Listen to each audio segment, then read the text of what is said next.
자, 안녕하십니까. 하이퍼림입니다.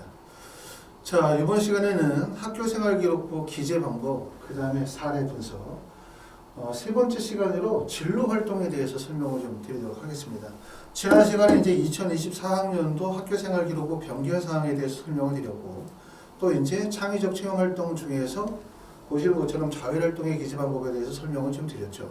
이번 시간에는 진로 활동에 대해서 설명을 좀 드리도록 하겠습니다. 학교생활기록부는 아시는 것처럼 담임선생님, 교과목 선생님이 작성을 하는 거죠. 그렇기 때문에 학생이 학생부를 작성하지는 않습니다. 하지만 현실은 어떻게 되냐면 학생이 주로 작성한 내용을 토대로 해서 학생부가 기재가 되어지죠. 자율활동도 그렇고 동아리 활동도 그렇고 또는 세부능력의 특기사항은 더 심하고요. 이런 모든 활동들이 학생이 기재되어진 내용들을 바탕으로 기재가 되어지다 보니까 간단히 말하면 학생과 학교의 협력을 통해서 학생부가 완성이 되어진다라고 말씀을 드릴 수가 있을 것 같습니다. 하지만 실제 학생들이나 부모들이 입시에 대한 노하우가 없죠. 학생부를 본인이 직접 쓰는 것도 아니고 실제 어떻게 써야 되는지를 모르고 다른 분들이 어떻게 쓰는지를 알 수가 없어요. 그러다 보니까 제일 중요한 학교생활기록부를 실제 어떻게 작성해야 될지를 알지 모르다 보니까 답답하다. 그래서 이제 말씀을 드렸던 것처럼 제가 몇 차례에 걸쳐서 이 학교생활기록부의 세부 항목에 대한 작성의 방법과 실제 합격 사례들을 보여드림으로 인해서 여러분들이 학생부를 작성하는 데 도움을 드리고자 하고, 또한 실제 나의 학생부가 얼마나 경쟁력이 있는지에 대한 부분, 또 내 학생부가 어떤 문제점이 있는지도 제가 말씀드리는 내용을 통해서 참고하실 수 있을 거라고 생각합니다. 자, 말씀드렸던 것처럼 첫 번째, 학교생활기록부 주요 기재 방안, 아시는 것처럼 2024학년도로 가면서 여러 가지 변경 사항들이 있죠.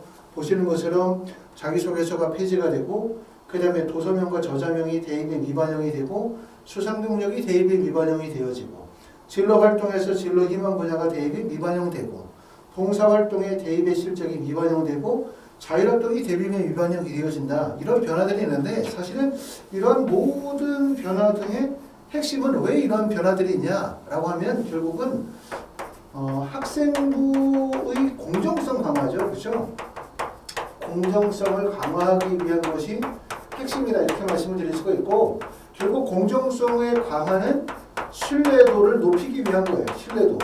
전체적인 학생부의 신뢰도가 너무 낮기 때문에 신뢰도를 높이기 위한 의도다, 이렇게 보시면 될 것 같습니다. 그렇기 때문에 우리가 학교생활기록부를 쓸 때도 특히 고민하셔야 되는 부분들은 대학에서 과연 나의 학생부에 기재가 되어진 모든 내용들을 실제 사실로 믿고 인정할 수 있느냐, 이게 핵심이고요.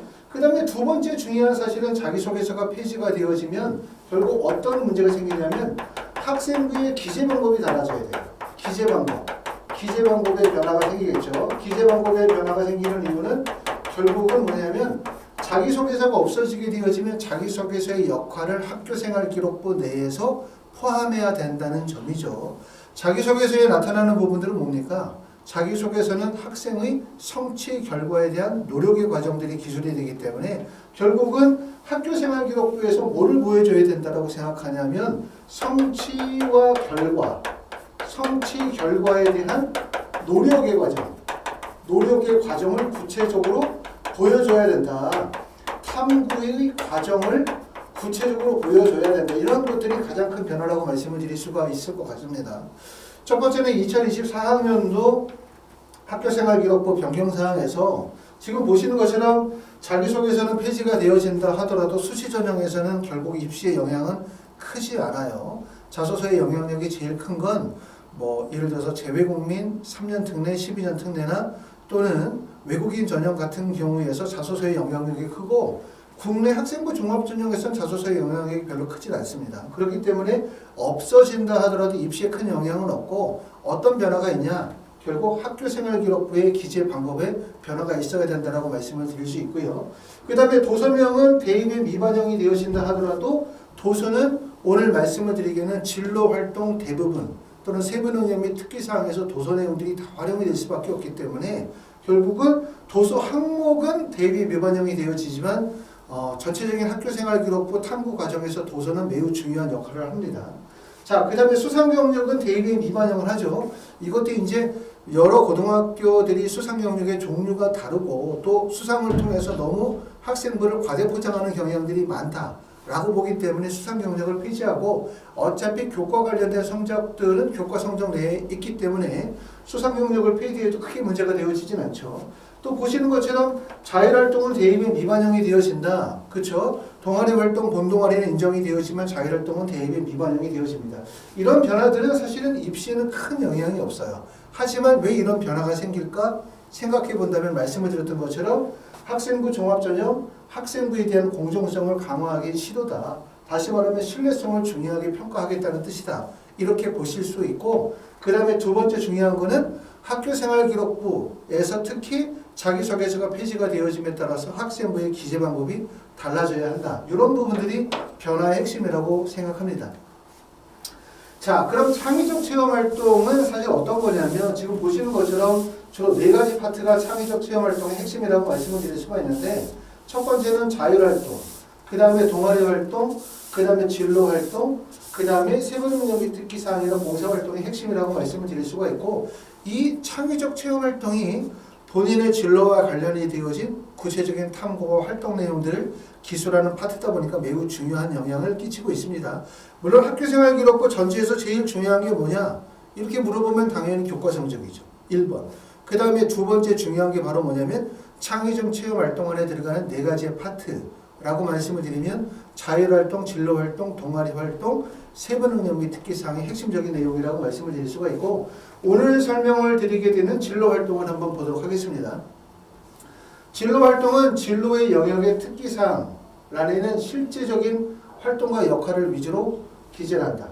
첫 번째, 진로 특기 희망과 관련이 되어진 학생의 자질 또는 학생의 수행한 노력과 활동들을 기술한다. 두 번째, 학생의 특기 진로를 돕기 위해 학교와 학생이 수행한 활동과 결과를 기술한다. 결국은 뭐냐면 진로 활동에 기술이 되어지는 부분들은 학생과 학교가 수행한 활동과 결과가 기술되어지는 게 진로 활동이에요. 우리가 지난 시간에 설명을 드렸었던 자율활동은 학교에서 주최하고 주관한 체험활동들이 기술되어지는 게 자율활동이고, 진로활동은 학교와 학생이 수행한 활동과 결과를 기술하는 게 진로활동입니다. 자, 세 번째는 학생, 학부모의 진로 상담을 한 결과, 네 번째는 학생의 활동 참여도, 활동 의욕, 태도의 변화 등 진로 활동과 관련된 사항들이 기술이 되어질 수 있고, 다섯 번째에서는 담임 교사, 상담 교사, 교과 담당 교사, 진로 전담 교사의 상담 및 관찰 평가 내용들이 기술이 되어지는 게 진로 활동이다 라고 말씀을 드릴 수가 있습니다. 학교생활기록부는 조금 전에 말씀을 드렸었던 것처럼 학생과 그 다음에 담임교사, 학교의 어떻게 보면 협력이 매우 중요하다고 말씀을 드릴 수가 있어요. 그렇죠? 많은 분들이 이런 말씀 하시죠. 잘 적어도 소용없다. 왜? 나는 이만큼 적고 정말 많은 노력을 했지만 학교에서는 요만큼밖에 적어주지 않아. 또 나는 이런 방향으로 잘 충실하게 적었는데 학교에서는 대충 적어줘. 이런 거죠. 그래서 말씀을 드렸었던 것처럼 학생이 입시를 잘 이해하고 올바르게 충실하게 적는 것도 중요하고, 또 그것을 학교생활기록부에 잘 녹여서 정제된 상태로 기술하는 학교의 노력, 선생님의 노력도 같이 결합이 돼야 된다고 생각합니다. 그렇게 해야만 사실은 고등학교에 진학률이 나오고 학생들이 원하는 대학을 갈 수 있기 때문에 학교생활기록부라고 하는 것이 마치 담임선생님이나 교과선생님 많이 기술하는 내용, 학생이나 학부모는 완전히 배제된 상태로 담임교사가 적어야 된다라고 하는 논리도 맞지 않고, 또 학생이 모든 내용에 참여할 수 있다는 것도 맞지 않다고 생각해요. 이거는 당연히 학생과 교사가 협력을 통해서 학교의 특성을 잘 이해하면서 학생의 진로 방향에 맞게끔 역량과 노력의 과정들을 충실하게 반영하기 위해서 서로 노력과 협력을 해야 된다라고 생각합니다. 자, 학교생활기록부 네 가지 파트, 지난 시간에 말씀을 드렸었던 자율활동, 동아리활동, 진로활동, 세부능력 특기 사항인데 지난번에 자율활동에 대해서 설명을 좀 드렸죠. 자, 네 가지의 항목에 가장 큰 차이가 있다라고 말씀을 드리면, 첫 번째 자율활동은 뭐라 그랬어요? 학교 체험활동이다. 다시 말하면 학생이 아니라 학교가 중심이 되어지는 활동이라고 말씀을 드렸고, 대신 동아리나 진로나 세부능력 및 특기사항은 학생의 진로 관련 활동의 참여도와 역할, 결과 등이 기술이 되어지기 때문에 결국은 학생의 활동과 진로 관련된 내용이 좀 더 적극적으로 기술되는 파트는 동아리, 진로, 세부능력 및 특기상이에요. 그러다 보니까 학교 생활 기록부에서 가장 객관적이고 신뢰할 수 있는 항목이 어디냐라고 물어보면 첫 번째는 교과 성적이겠죠. 교과 성적. 물론 출결도 중요합니다. 교과 성적은 되게 객관적이고 신뢰할 수 있는 지표이고 그 다음에 항목들 중에서 신뢰도를 쌓을 수 있는 지표가 제가 볼 때는 자율활동인 것 같아요. 왜냐하면 자율활동은 학교에서 주최한 활동을 기술로 학교에서 주최한 체험활동을 중심으로 기술하다 보니까 결국 학생의 개입과 학생의 의도가 반영이 되어지지 않아요. 그러다 보니까 학생부에서 자율활동은 신뢰도가 높다. 이렇게 말씀을 드리죠. 그러다 보니까 자율활동이 매우 중요하다. 왜 중요하다? 아까 말씀드렸던 것처럼 교과 성적과 더불어서 자율활동은 신뢰도가 매우 높다. 그렇기 때문에 자율활동에서 뭘 보여줘야 되냐면 자율활동을 보게 되어지면 학교 활동의 다양성과 우수성을 볼 수가 있어요. 두 번째는 학업적 배경과 학교 프로파일에 대한 이해를 할 수가 있고 세 번째는 진로 활동의 근거와 출처가 제시가 된다는 얘기죠. 그러니까 학생부의 자율활동을 보게 되면 이 고등학교의 활동의 역량과 활동의 다양성을 볼 수 있고 자율활동을 보게 되면 이 고등학교가 가지고 있는 과학적, 의학적 활동의 우수성과 학생들의 참여도와 학생들의 관심도를 볼 수가 있어요. 그렇죠. 그렇기 때문에 결국은 자율활동에서는 뭘 보여주냐? 학교 활동의 다양성과 우수성뿐만 아니라 학교의 프로파일과 학업적 배경을 보여준다는 거기 때문에 그렇기 때문에 자율활동의 기재가 매우 중요하다라고 지난 시간에 설명을 좀 드렸습니다. 이번 시간에는 이제 진로활동에 대해서 설명을 드렸는데 진로활동은 뭐냐면 지금 보시는 것처럼 진로활동은 조금 전에 말씀을 드렸었던 것처럼 학생의 특기 진로를 돕기 위해 학교와 학생이 수행한 활동과 결과다. 이렇게 말씀을 드릴 수가 있고 이러다 보니까 1학년, 2학년, 3학년 많은 학생들의 학생부를 제가 보니까요. 재작년에 의대에 합격한 학생들의 학생부를 공통적으로 보다 보니까 1학년 때는 주로 학교 활동 중심으로 많이 기술이 되어져 있어요. 그리고 2학년으로 가면서 학교 활동을 토대로 해서 학생의 활동에 대한 심화 학습 과정을 기술되어져 있는 경우가 많고 3학년 때는 오히려 학교 활동은 많지 않죠. 대부분 학생 활동 중심으로 기술이 되다 보니까 결국은 1학년, 2학년, 3학년에서 학생부의 중요성이 가장 크고 진로 활동의 중요성이 가장 큰 시기는 고등학교 2학년이다 라고 말씀을 드릴 수가 있습니다. 3학년 때는 오히려 학생부가 지나치게 과다 기재되는 경향들이 상당히 많아요. 그렇기 때문에 3학년 때는 너무 지나치게 과다 기재하는 것보다 2학년 과정의 학생부를 잘 쓰는 게 매우 중요하겠다라고 생각됩니다. 자, 우리가 진로 활동과 관련이 되어진 내용들을 쓰게 되어질 때는 지금 보시는 것처럼 이런 식으로 글의 전개 과정을 진행시킬 것 같아요. 첫 번째는 학교 생활에 대한 부분이 나오겠죠. 첫 번째 학교 생활. 학교 생활이 나오고 그 학교 생활을 통해서 주제를 선정하겠죠. 개인 탐구나 자율 탐구의 주제를 선정하고 그러고 난 다음에는 진로 관련 탐구 활동이 진행이 될 거고요. 이 탐구의 과정이 나오고 탐구 과정에서 역경 극복의 과정이 나올 거고 이 역경 극복을 하고 나면 성취와 결과가 이루어집니다.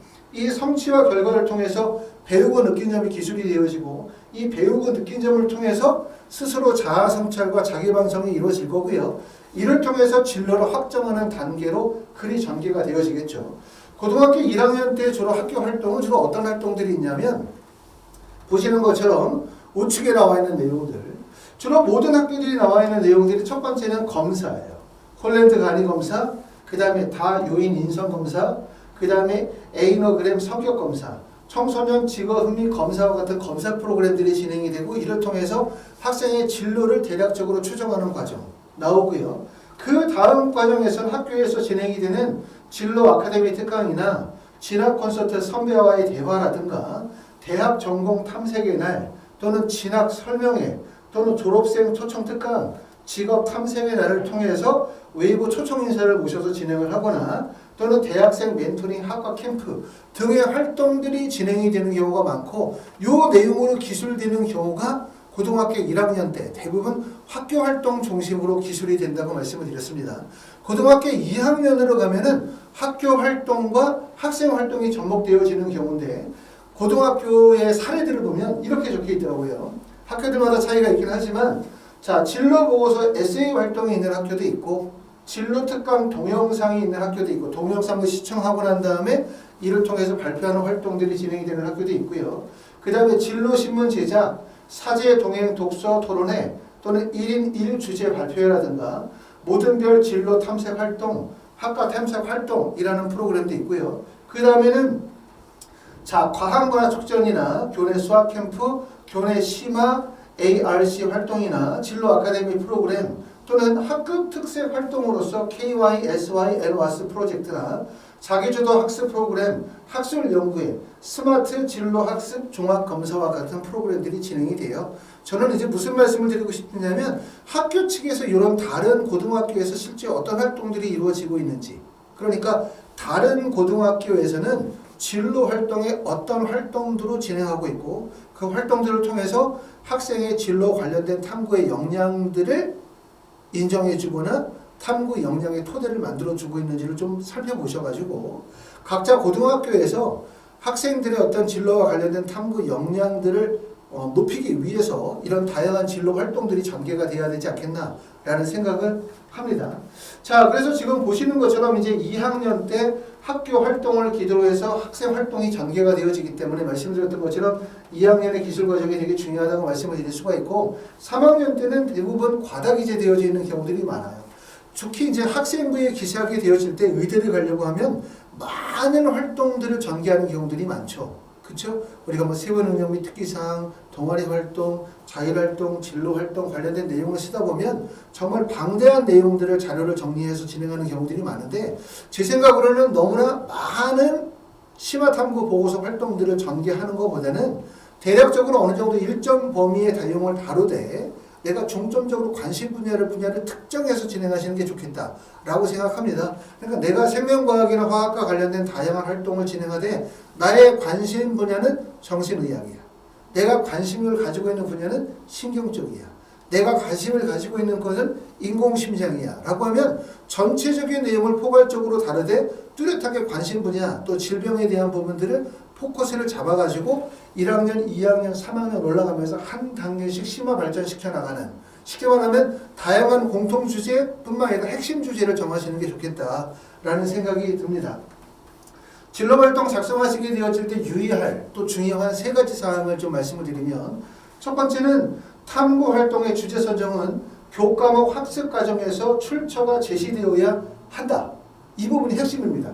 결국은 뭐냐면 주제 선정에 대한 부분인데 주제 선정을 하게 되어질 때 반드시 교과목의 학습 과정에서 주제 선정이 이루어져야 된다라고 말씀을 드리는데 보통 이렇게 많이 하거든요. 예를 들어서 졸업생 초청 특강을 했다. 그럼 뭐 졸업생 중에서 의대에 다니고 있는 졸업생의 초청 특강을 했고 그분이 어떤 얘기를 했다. 그러고 난 다음에 나오죠. 평소 관심이 있던 아니면 신문을 보고 유튜브를 보고 이렇게 글을 쓰는 경우 좋지 못하다는 얘기예요. 결국은 뭐냐면 학교 활동에서 어떤 계기가 됐고 그럼 학교 활동 다음으로 뭐로 연결이 되어야 되냐면 그 활동이 교과목과 관련이 되어진 내용으로 연계가 돼야 되겠죠.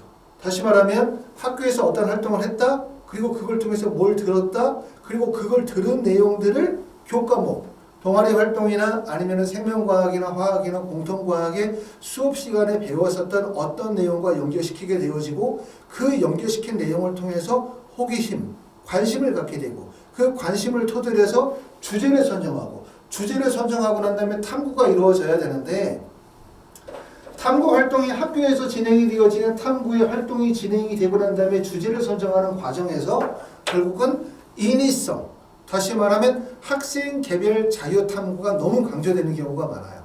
그렇기 때문에 이렇게 되면 신뢰도가 떨어지니까 말씀을 드렸던 것처럼 학교 활동, 그 다음에 주제 선정을 하게 되었을 때는 동아리 활동이나 교과목 학습 내용에서 출처와 근거를 찾아서 써야만 신뢰도가 높아진다라고 말씀을 드립니다.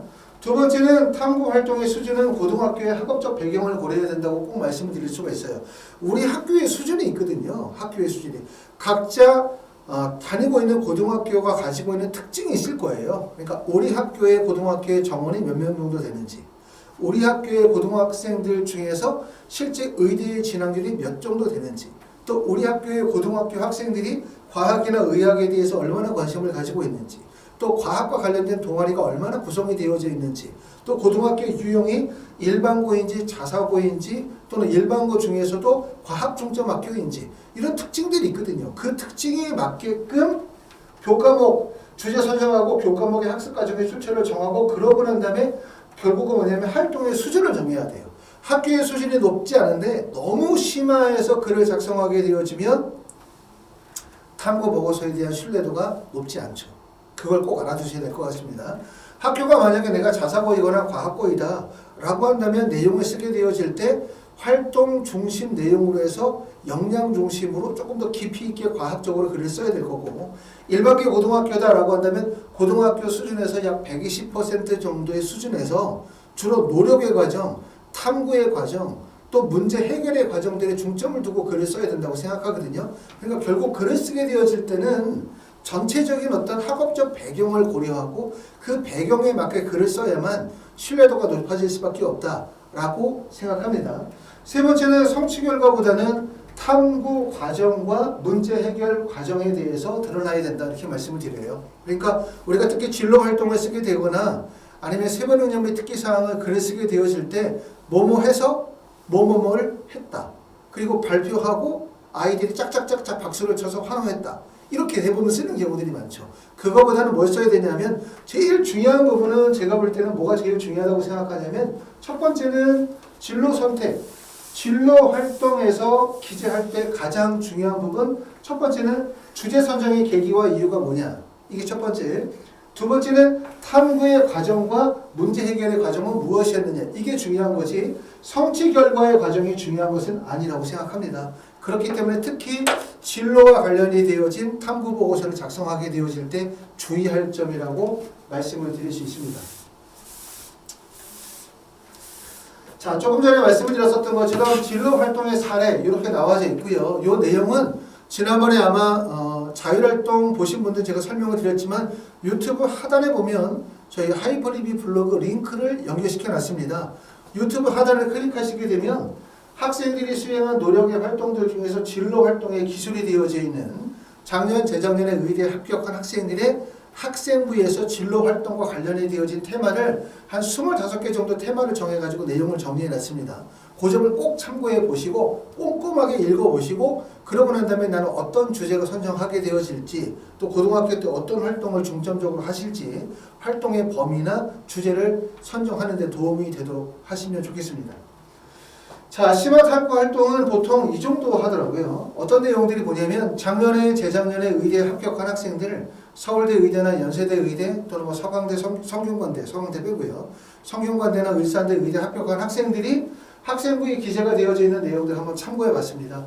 어떤 내용인지 봤더니 진로 특강 동영상에서는 범죄자의 뇌는 일반인의 뇌와 어떤 점이 다른가 라고 하는 주제. 그 다음에 학과 탐색에서는 RNA 간섭을 이용한 기술과 마이크로 RNA에 대해서, 그 다음에 진로 독서 활동에서는 유전자 돌연 변이로 인한 질병을 어떻게 알아낼 수 있을까, 그 다음에 진로 독서 모임에서 신경 독성 항암제가 신경에 미치는 영향, 학과 탐색 멘토링에서는 생명체의 유전자 분석, 그 다음에 진로 독서 프로그램에서는 신경계 질환, 그 다음에 학술 연구에서는 파킨슨병, 전공 독서 세미나에서는 크리스퍼 유전자 가입, 그 다음에 예비 전공인의 날에서는 구강생리학, 그 다음에 주제 탐구 스터디에서 보니까 미생물을 이용한 약품과 유전자 조작 기술, 논문 읽기 활동에서는 암의 발생 원인, 그 다음에 창의 융합 과제 연구에서는 단백질, 이런 주제의 내용들을 바탕으로 해서 글이 전개가 되어져 있어요. 한번 참고해서 꼭 보시기를 바라고, 전에 이제 상담을 한 적이 있었는데 가끔 이제 컨설팅을 받으러 오시는 분들에 보면은 현직에 계시는 분들이 많이 계세요. 서울대 의대에 계시는 교수님들이 오시거나 또는 뭐 한양대 교수님들이 상담을 하러 오시는 경우들이 있는데 자녀분 때문에 상담을 하러 오시죠. 그럼 그분들이 하시는 말씀이 아니 요즘의 학생부를 보면 말이 이해가 안 된다. 어떻게 고등학교 학생들이 이 정도 수준까지 도달할 수 있지? 자기가 실제 애들을 가르쳐 보면 이게 이해가 안 된다. 이렇게 말씀하시는 분들도 계신데 그 얘기가 맞는 것 같기도 하고 또 실제 그렇다고 해서 지금 학생부에 기술이 되어져 있는 학생들의 활동의 내용들이 과연 고등학교 과정의 교과 범위를 얼마나 뛰어넘고 있을까라고 생각하면 사실 그 정도까지 심한은 아니라고 생각해요. 일종의 진로 활동이라는 것은 AP 과정과 같은 거죠. AP 과정이라고 한다면 흔히 말하면 고등학교 과정에서 선행되는 거죠. 대학에서 배우는 과정에 대한 선행 과정을 쓴다고 볼 수 있기 때문에 말씀드렸던 것처럼 진로 활동은 고등학교에서 배우는 과정의 약 120% 과정, 다시 말해서 대학에서 배울 수 있는 선행적 과정까지 도달하면 되어진다. 이렇게 생각합니다. 자, 의대 합격생의 사례 분석을 한번 보도록 하겠습니다. 몇 가지의 사례를 보도록 하는데 뭐 어떤 사례가 잘 됐다, 잘 못됐다 이런 걸 떠나서 다른 학생들의 학생부에 기술되어져 있는 내용들이 어떤 점들이 있는지 한 번 정도 읽어보는 기회를 삼도록 하겠습니다. 첫 번째는 지금 보는 것처럼 진로활동 한 학년에 기술되어져 있는 내용이 하나, 둘, 셋, 넷, 다섯, 여섯, 일곱, 8개가 기술이 되어져 있어요. 그러니까 한 학년에 8개의 학교 활동이 기술이 되어져 있죠. 이러다 보면은 결국은 학생의 탐구, 노력, 과정은 기술되기가 어렵죠. 어떤 내용이 적혀져 있는지를 봤더니 지하철로 가는 과학 탐방, 그 다음에 선배 초청 강연, 나의 브랜드, 그 다음에 진로 독서 및 주제 발표 시간, 찾아가는 진로 코칭, 그 다음에 진로 비전 캠프, 그 다음에 합창 발표회, 맞춤형 진로 진학, 이렇게 학교들이 많죠. 주로 이렇게 기술이 되어져 있는 경우는 고등학교 1학년 때, 아까 말씀드렸던 것처럼 고등학교 1학년 때는 대부분 학교 활동 중심으로 기술이 되어져 있다 보니 학생의 진로와 관련이 되어진 탐구의 활동들이 구체적으로 기술되기는 좀 어렵다. 최소한 1학년 때는 얘가 어느 진로 방향으로 어느 정도 결정하고 있는지, 얘가 정말 의대를 가고 싶은지, 의대 중에서 어떤 방향의 진로를 결정하고 있는지, 왜 의대를 가고 싶은지 정도만 기술이 되어지면 좋을 것 같습니다. 자, 학생의 기술이 되어져 있는 내용 중에서 선배 초청 강연 한번 읽어보도록 하겠습니다. 자, 정신건강의학과 교수의 결이라는 주제로 의사가 되기 위한 힘든 노력의 과정을 알 수 있었고 매 순간 좌절과 갈등을 경험하면서도 시간을 되돌아보는 자세로 극복해 나가자는 지혜를 배울 수 있었으며 의료봉사를 통해 어려운 사람들을 돕고 헌신하는 삶의 자세에 큰 감동을 받았음이라고 적혀져 있습니다. 자, 두 번째 사례 한번 보도록 하겠습니다. 두 번째 사례에서도 보면은 하나, 둘, 셋, 넷, 다섯, 여섯, 일곱, 8개가 기술이 되어져 있고 아시는 것처럼 진로 활동은 글자 수가 700자입니다. 700자. 그렇기 때문에 사실은 글자 수가 700자이기 때문에 효율적으로 글 관리를 좀 해야 될 것 같습니다. 자, 적혀져 있는 내용을 봤더니 뭐가 적혀져 있냐? 찾아가는 수시 준비, 학습력 강화, 온라인 양방향 진로 캠프, 전공학과 탐색, 화상 진로 캠프, 인공지능 히어로 캠프, 의료 보건 진로 체험, 그 다음에 초파리 돌연변이 야생형 관찰 실험, 다독다독 진로 독서 활동이 있는데 여기서 이제 2학년 정도 되는 것 같아요. 2학년 때 학생의 진로와 관련이 되어진 심화 탐구 활동들이 기술이 되어져 있고 주로 어디에 적혀져 있냐면 초파리 돌연변이 및 야생형 관찰 실험에 주로 학생의 탐구의 과정들을 구체적으로 담고 있습니다. 내용을 읽어보면 현미경을 통해 돌연변이체와 야생형의 형질 차이를 직접 관찰, 돌연변이 형질을 확인하고 모근의 초파리 유전 실험을 이해함, 유전 연구 재료로서 초파리의 적합성을 알아보고 이후 관련 독서를 통해 지식을 확장하며 초파리를 이용한 암, 파킨슨병, 알츠하이머 등 다양한 질병의 연구에 관심을 가짐이라고 되어져 있습니다. 주로 학생의 탐구 과정에 대한 부분들을 기술하고 있죠. 이런 내용들입니다. 자, 세 번째 사례 한번 보도록 하겠습니다. 세 번째 사례는 첫 번째 사례에서는 대부분 뭘 보여주고 있냐면 학교 활동 중심으로, 그리고 두 번째 사례에서는 학교 활동과 학생의 진로 관련된 탐구 활동들을 담고 있다고 볼 수 있고 세 번째에서는 주로 뭘 보여주고 있냐면 학교 활동보다는 학생의 진로와 관련된 탐구 내용들을 조금 더 심화해서 깊이 있게 적고 있죠. 아까 말씀을 드렸었던 것처럼 자기소개서가 2024학년도에 폐지가 되어진다. 뭐가 중요하냐? 자소서가 폐지가 되어지는 건 제일 중요한 부분은 자소서가 폐지가 되어짐에 따라 학교생활기록부의 기재 방법이 달라진다. 다시 말하면 뭐냐면 자기소개서라는 것은 자기소개서 1번이 뭐였죠? 학업에 기울인 노력. 그 다음에 1번의 두 번째 문항. 1번이 1500자로 되어져 있으니까 1번의 학업에 기울인 노력과 교내 활동의 경험을 쓰도록 되어져 있고 그 다음에 2번 문항에서 쓰게 되어지는 게 공동체 의식이죠. 그렇죠? 그 다음에 3번에 쓰는 게 진로, 다시 말하면 입학 후의 학업 계획에 대해서 쓰는 이게 세 개로 구성이 되어져 있기 때문에 결국은 뭐냐면 자기소개서가 폐지가 되어지면 학교생활기록부에 어떤 내용을 담아야 되냐라고 보면 탐구와 관련된 학생의 구체적인 노력과 탐구의 과정들이 학교생활기록부의 기준이 돼야 돼요. 그리고 학생부의 이 진로 관련된 내용들은 결국 면접과 직결되어지는 거죠. 면접과. 우리가 의대를 가려고 하면 보통 대부분 의대들마다 면접의 유형의 차이가 있습니다. MMI 형식의 면접을 진행하는 학교는 제출 서류, 학생부를 기반으로 한 면접을 10분간 진행을 하죠. 또 MMI 면접이 아니더라도 학생부 종합전형이나 학생부 교과전형 면접에서 학생부 기반 면접을 보는 학생부 종합전형이 있어요. 또 어떤 학생부 교과 같은 경우는 사실은 학생부 교과 외의 성적이 반영이 되어지지 않기 때문에 학생부 교과 전형에서는 제출 서류 기반 면접을 보지만 학생부 종합 전형에서는 말씀드렸던 것처럼 학생부 기반 면접, 학생부 기반 의대 MMI 면접을 진행하기 때문에 학생부에서 진로 활동과 관련된 내용은 면접과 직결되는 파트고 그렇기 때문에 면접관이 질문할 수 있는 면접관이 호기심을 가질 수 있는 면접관의 질문을 통해서 학생의 학업적 우수성을 인정할 수 있고 증명할 수 있는 그런 내용들이 구체적으로 담아야 되겠다라고 말씀드립니다. 자, 사례서 한번 보게 되어지면 생명과학 캠프에 참여했다. 과학교육원에서 있는 개방형 실험실에 방문하여 생명공학 실험기기 사용법 연수를 들으며 이를 활용한 다양한 실험을 수행함. 구강세포 속의 DNA를 보일링법에 의해 추출한 후 전기 영동까지 수행하여 DNA 밴드를 확인하는 등 분자 생물학의 기초를 다짐. 또한 힛 셔클을 원리를 적용하여 대장균 HB101에 PGLO 플라스미드 유전자를 삽입하는 실험을 수행하였으며 이를 통해 형질 전환의 개념에 대해 정확히 이해함. 이후 학교에서 친구들과 자율적으로 팀을 구성하여 PLGO 형질 전환 실험을 진행하고 더 나아가서 GFP 형질이 발현한 대장균으로부터 다시 GFP를 추출하는 실험을 진행함.